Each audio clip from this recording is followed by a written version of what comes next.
Like I mentioned last week, for several weeks, the church places before our attention this topic of faith. Like Matthew's gospel, but also the church, just the way they set the readings up, they place before us this topic of faith. And this thing about faith is that faith isn't just believing that Jesus exists or that God exists. We've talked about this before. Faith, at its core, is saying, I have faith in Jesus, as in I trust him and I entrust my life to him. That's why one of my favorite images of faith is the image I was using last week of Charles Blondin, a very famous French acrobat he just was great at walking the tightrope across Niagara Falls. Could even do it while he was pushing a wheelbarrow full of rocks. But when he dumped the rocks out and says to the crowd in front of him, hey, anybody want to get in? Everyone goes, no way, Jose. Why? Because they believe he can do it. They've seen him do it. That's not the issue. It's that they're not ready to entrust their life to him. In other words, they don't have any faith in him personally. And so that's why it's this great image of faith, that we can all believe Jesus exists. We can believe God exists. We can know Jesus did and does great things. Cool. But it's still just out there. It's all out there until we entrust our life to him, aka we get in the wheelbarrow that he's pushing. If that makes any sense. That's why I love that image of faith. Okay, the other part of this, though, and this is what the readings get at today, but what today starts to get at. Some people just kind of shut this conversation down completely. They're just like, yeah, we don't need this. They've just ruled the idea of God out. The idea of faith, just kind of, they don't need it. And it's not because they hate God or anything like that. It's more so because they don't really see a need for him, a need for it. Church is boring. I don't know why we do that. They just kind of rule it out. I was talking to one guy. He wanted to talk to me about the whole faith question, the God question. Like when you dress like this, people just want to. This guy clearly didn't ever want to talk about faith with anyone, but he saw me and he's like, that guy, I'm going to tell him my opinions. Great. It's a great day for me. But really, he started driving out what he really wanted to talk about. He clearly had one thing he really wanted to say. He must have thought this up and been like, I'm going to use my line on this guy. We're in a conversation. He clearly doesn't really have any room for the God thing in his life. And he finally says this. Don't you realize, Father, man has been to the moon? And I was like, oh, gosh. So this is the point he was making is, don't you realize, Father, we're kind of past this. Don't you realize that we've made so many advances in science and technology? Human progress has made such progress that we don't really need God anymore. Don't you know we've been to the moon? Don't you know we don't really need God anymore? It's kind of a waste of time. And again, I get where he's coming from, because it's a very common thing that people think. We think, God, faith, church, not really necessary anymore. Faith is for those people that can't really hack it in the real world. So people that go to church and that need God are people that just can't figure it out for themselves. That's kind of, people say it like you're kind of selling out.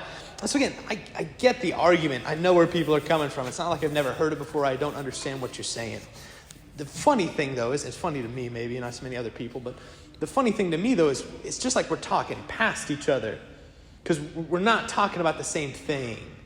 Because there's a huge, huge difference between like human progress and technological progress and like the human condition. Because 100% true, we have made so much progress, we have sent a man to the moon. Human condition hasn't changed, though. We're on, I forget which iteration of the iPhone we're on. So much progress. Human condition still hasn't changed. Like, there's a long list of what it is that is the human condition. One of those is just like the fact that we're utterly dependent. Just utterly dependent on other people for our very survival. And you can tell me about going to the moon all you want, but that doesn't change the fact that you are utterly dependent on others for your very survival. Food. Again, my favorite example is during COVID. All of a sudden, there was no food in the grocery stores because everyone thought there was going to be a food shortage. Well, boom. Everyone realized about the same time, I have absolutely no way to feed myself if there's no food in the grocery store. So everyone freaks out. A couple years ago, everyone remember when the water main broke here in Lyons?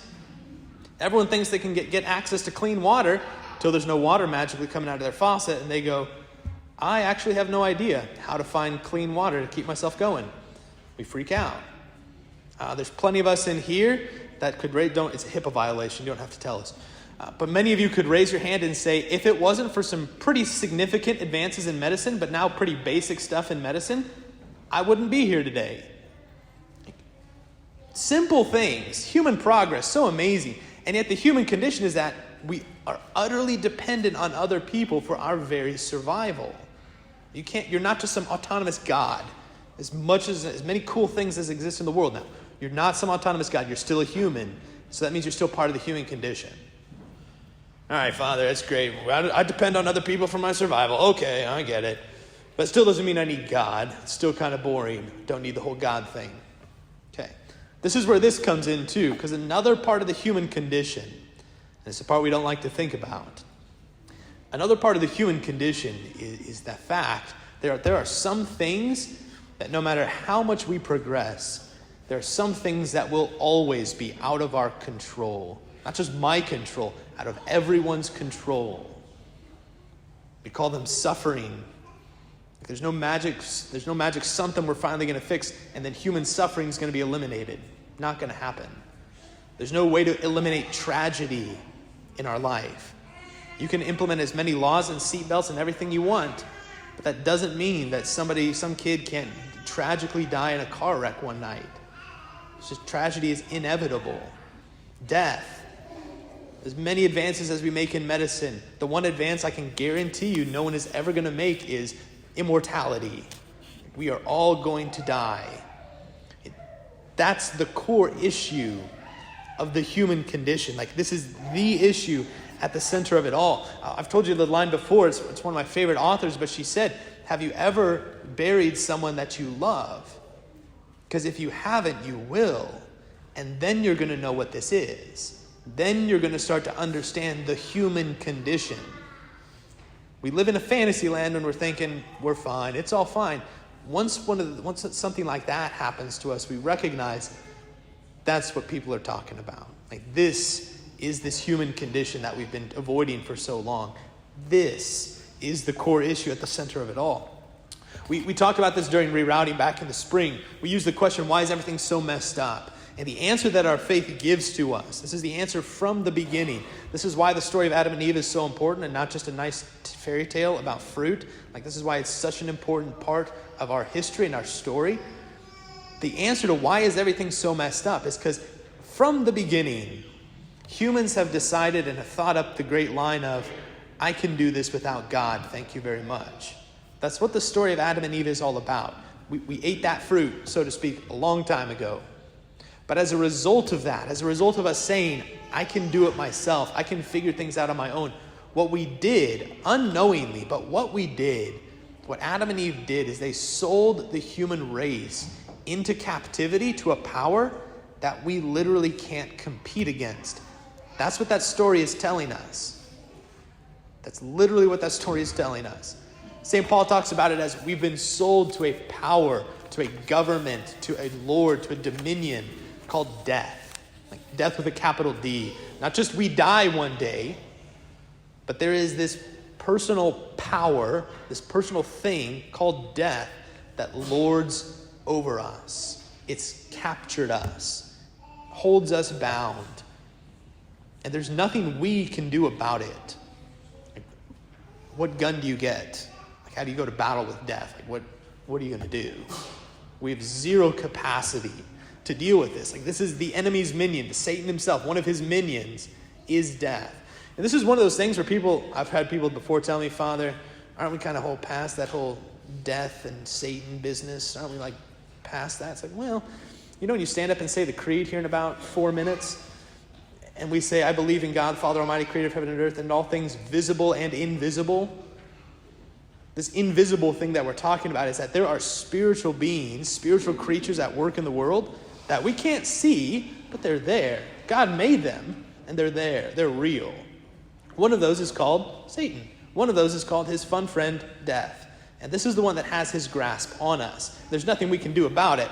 How much progress you make in the world? So many beautiful things we made progress in, but this is the human condition. This is the issue.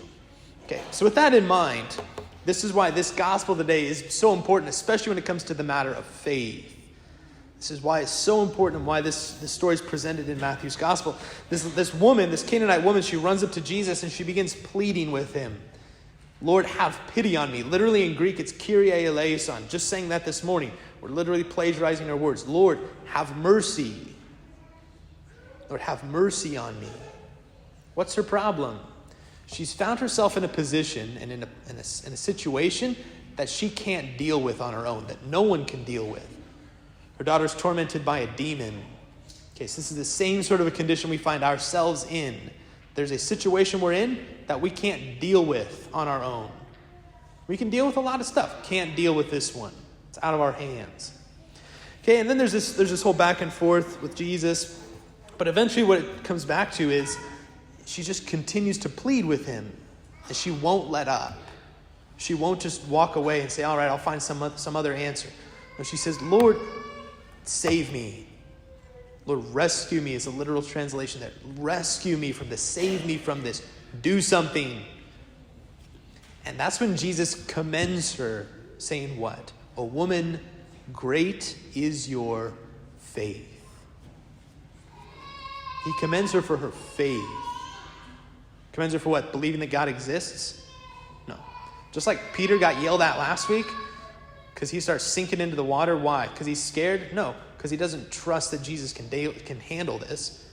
So Jesus yells at Peter, like, where is your faith, man? Why are you doubting?